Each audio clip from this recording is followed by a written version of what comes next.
सभी युवा उद्यमियों से कहना चाहूंगा, या ओडीओपी के अंतर्गत या विश्वकर्मा श्रम सम्मान के अंतर्गत जो युवा या जो भी उद्यमी उत्तर प्रदेश में निवेश करना चाहता है, उन सब से मैं कहना चाहूंगा कि धैर्य के साथ अपने निवेश को आगे बढ़ाएं। सरकार का सिंगल विंडो सिस्टम उनकी मदद करेगा, निवेश सारथी उनकी मदद करेगा। अगर कहीं पर कोई बेईमानी करता है, आप उसकी एक कंप्लेंट केवल मुझे कर दीजिए। भ्रष्टाचार जो घुन की तरह व्यवस्था को खोखला कर रहा है, इस पर बड़े प्रहार की तैयारी के साथ सरकार कार्य करने जा रही है।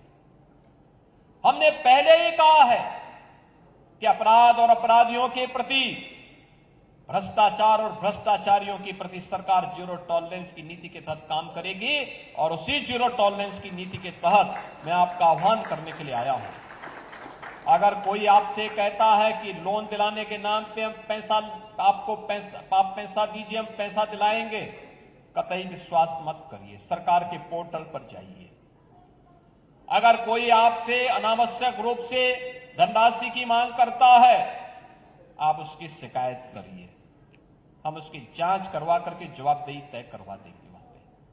और याद रखना, जो गलत तरीके से आपसे पैसे की डिमांड करेगा, याद रखना, मुझे लगता है कि वह व्यक्ति अंतिम उस परिवार की सर्विस होगी, उसके बाद फिर कभी कोई सरकारी सेवा में आने वाला नहीं है। फिर उसके बाद कभी उसको अवसर नहीं मिलने वाला है। इतनी बड़ी कार्रवाई कर देंगे कि वह एक नजीर बन जाएगी। और बहनों और भाइयों, ये घुन को समाप्त करने की आवश्यकता है, सख्ती के साथ इससे लड़ने की आवश्यकता है। और ये तभी हो सकता है जब समाज सरकार के साथ खड़े होकर के इससे लड़ने के जज्बे के साथ तैयार हो सके। आपका विकास आपके लिए है, आने वाली पीढ़ी के लिए है, उसका कोई विकल्प नहीं हो सकता।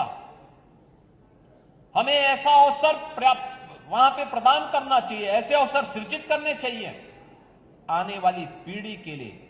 आपके द्वारा तैयार किया गया वातावरण एक स्मरणीय बन जाए, आपके प्रति उनके मन में स्वतः श्रद्धा का भाव पैदा